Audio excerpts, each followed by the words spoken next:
Hey everybody, welcome back to a relaxing video today. What do we have here? It is do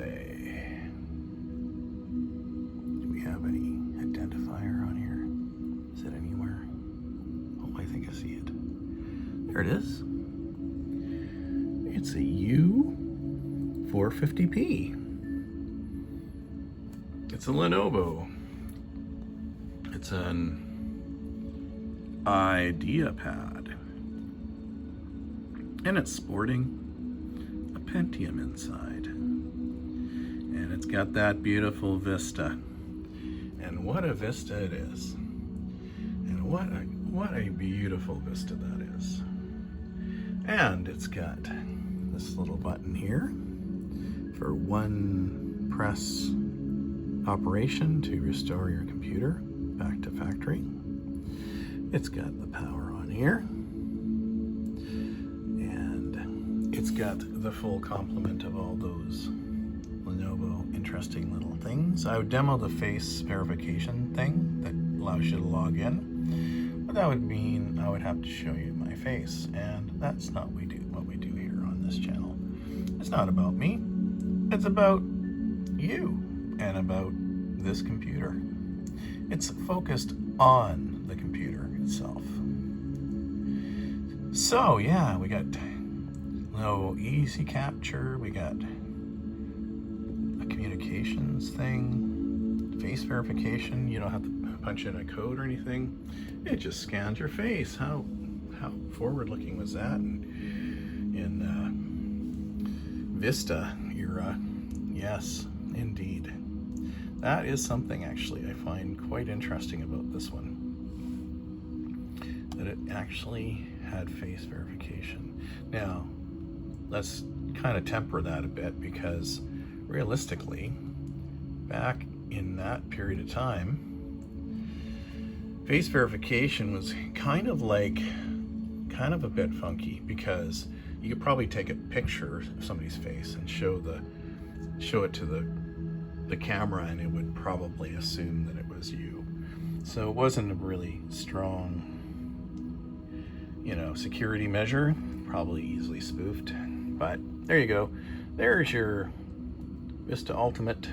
There's your 3 gigabytes of RAM, running a 32-bit operating system, so ideal RAM for the system. It's got the genuine Intel U450 CPU at 1.3 gigahertz, and we're going to check out this score here, which is the Vista performance score. Is that what they're calling it? Let's call it that. Sure. So it's got 3.4 as the lowest score. The weakest link being graphics, of course, we know that. But actually, look at the calculations for the processor, it's the same thing.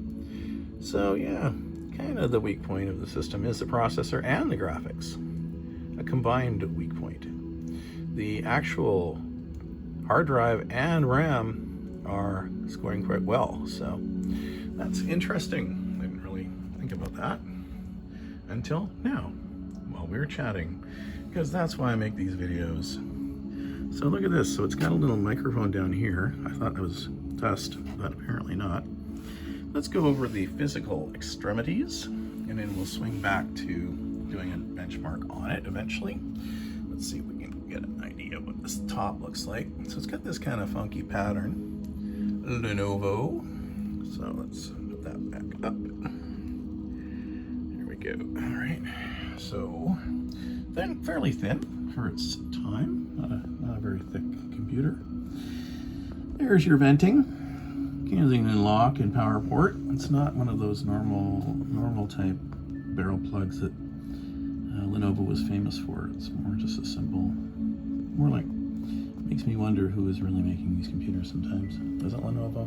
Are they farming it out? I don't know. Here we go. So it's got the old VGA. Got the HDMI, we got network, Couple of USBs, indicator lights on the front, card reader. Is that just a blank? Yep.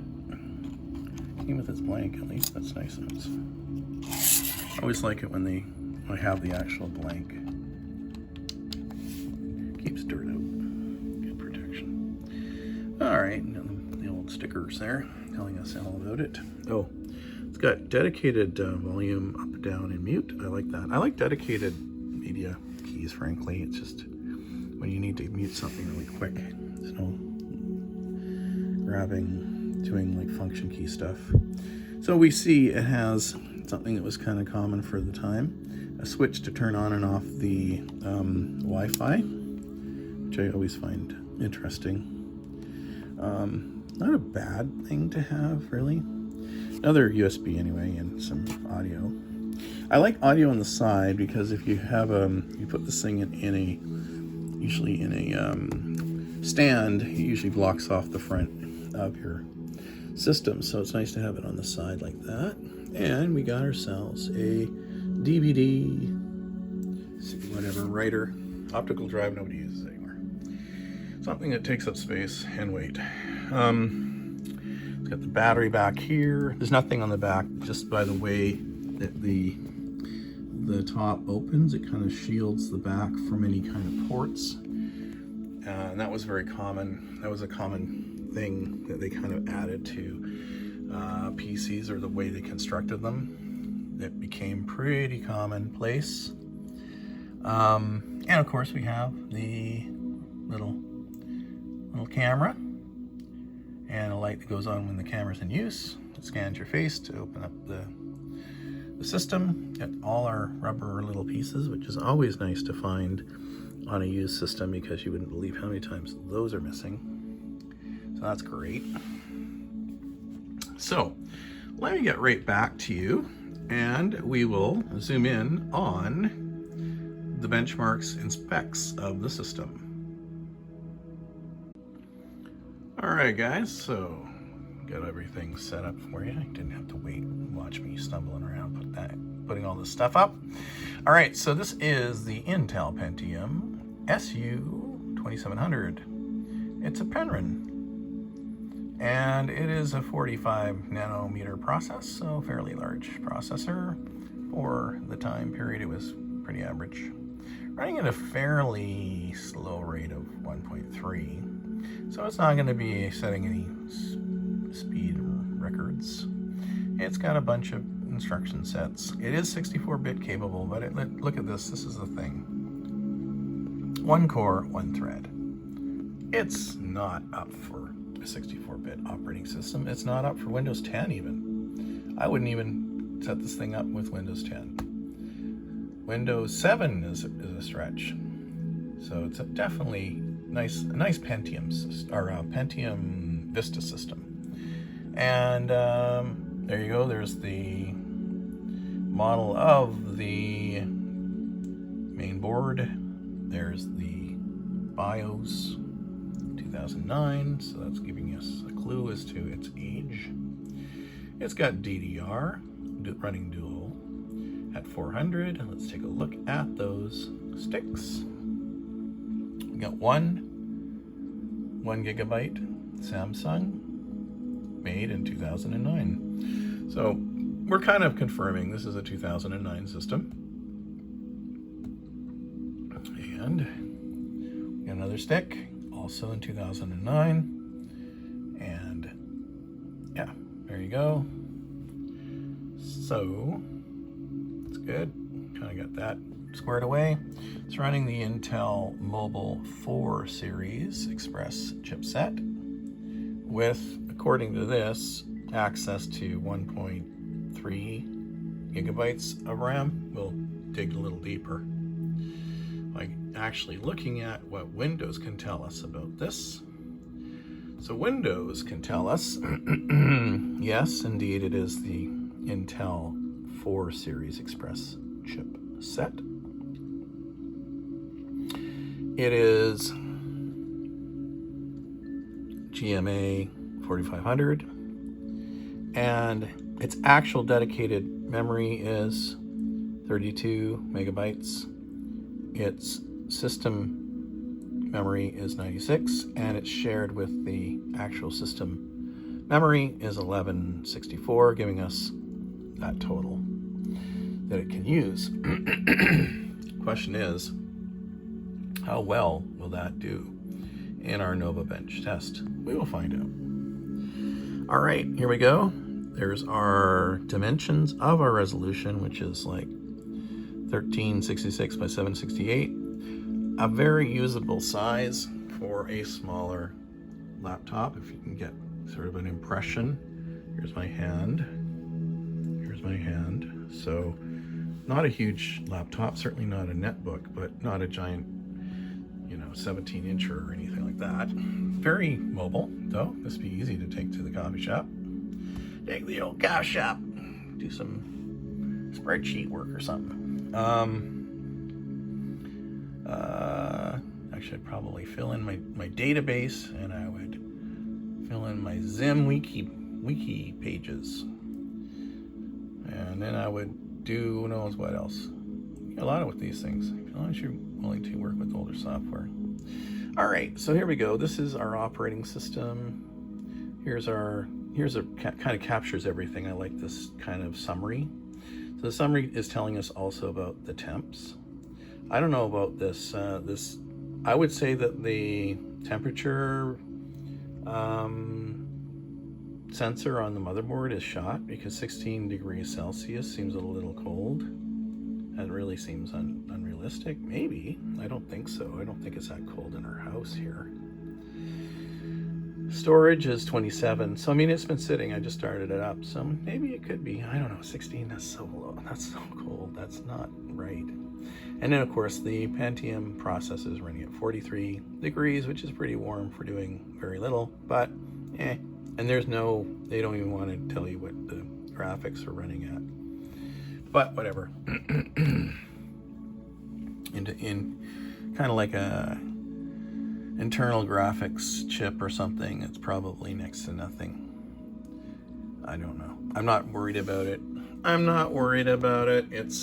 It's an old machine, and it's Intel, so typically they run reasonably well. I could probably put some more thermal paste on there to improve it at some point, but I'm not worried about that right now.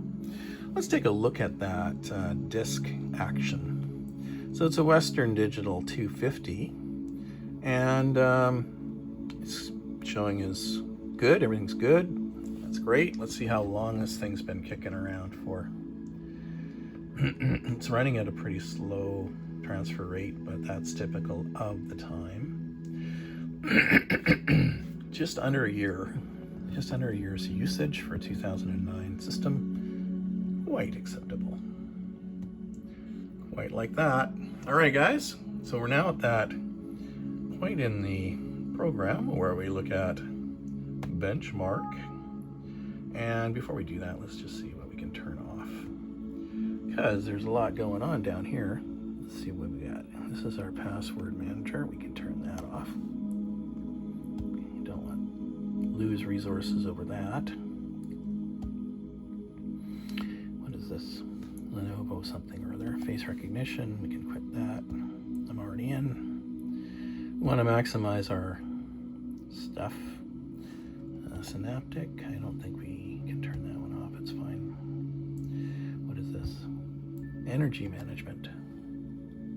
No, we need that. Actually, one thing we want to do is make sure that it's set to high performance. It is, so that's good. Give this thing every chance it can get. And this is my magic ISO. We can get rid of that. We're not using that. Do we want to hide that? Yeah, exit tray. There's no value there. No value proposition. Battery shot.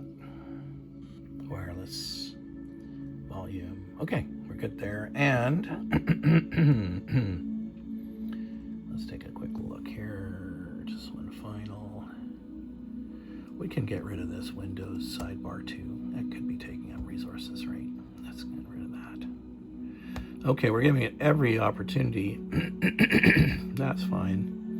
we're giving it every opportunity to get the best score it possibly can. And so to ensure accuracy, we recommend turning off all other programs we have. Let's give this thing a shot. And it always goes into like a lower color or a basic color mode or whatever, because we want to basically level the playing field between XP all the way up to, you know, Windows 10 or whatever, when we're trying to get an accurate read on these things. So there we go. It's working on its little processes, and at this point we can just chat, you and I, because it's about you guys too. So I hope you're having a great Thursday, and I believe it's what is it? It's 10, almost 11 o'clock. Okay, here we go. Something interesting. 52. Okay. Well, we're probably not going to even quite reach the 50s. That's kind of like that's the sweet spot to me, is 50 for an old system like this. So it's a little under, but you know, we'll see. So just under 200. So for a Vista system, that's kind of what you're getting. The graphics score 12 at a average of 46 FPS for the graphics. So I've seen worse. I've seen much worse. They kind of evened out everything really in terms of the score. The RAM's doing good. The CPU's is quite mediocre. With the one core, it's going to really, you're going to just be doing like, you're not going to be doing like, if you're playing music, burning a CD, and working on a Word document, it's going to be struggling to multitask all that. So really the challenge with a processor like this is that single core. But it actually runs fairly well for what, like I've used it a little bit, and I feel like I don't feel that any kind of lag. But typically, like I switch from one program to the next, even though they might all be open, I'm not running the program, one program and another program and another one that's taxing everything at once. So I tend to like switch between programs, so it's not that big a deal. So there you go, guys. Not a bad system at all, in my humble opinion, for a, you know, a thrift store find. Another thrift store find that is in my collection. What has happened, I think I've mentioned it before, but I'll reiterate for new visitors to the channel. I was able to get a lot of systems, sometimes all at once, sometimes in the same day. I'd bring home 3 computers, and I'd refurb one, and I might, you know, show it on the channel, and then I'd put them aside because I knew I'd be able to refurb them. Typically what I did is I just made sure that they could boot up, like they post and boot up. And then sometimes they might need a hard drive, they might need some RAM, or they just need to be factory reset or an OS put on them. So you get them in different states of repair. So with that going on, I just sort of thought, well, I'm going to focus, when I was going to the thrift store all the time, I'm just going to focus on the things that interest me at that moment, and usually the one that I was refurbishing at the time period. This one had it sitting around a little bit, and I refurbed it recently because I'm power cycling all my systems, and I thought, oh, I don't think I've ever shown this one, so, because I know I had to do the refurb on it. So yeah, just it needed to install, you know, the operating system and the Lenovo apps that are available out there on the interwebs. So there you go, guys. So like, I focus on you guys today. I hope you're having, like I say, a good Thursday. Did you get to work? Did you get to work today? Did you get out of bed? If you didn't, get out of bed. Get the heck out of bed, you lazy. No, just kidding. Yeah, so there you go. And at 12 minutes, I think that's a good enough video for you guys. I notice my videos tend to not get a lot of views, so for the 20 people who watch this, and for the 5 that stick around long enough to watch at the end, or maybe the 3 or 1 or whatever, I hope you're having a great day. And we'll see you in the next one. Bye.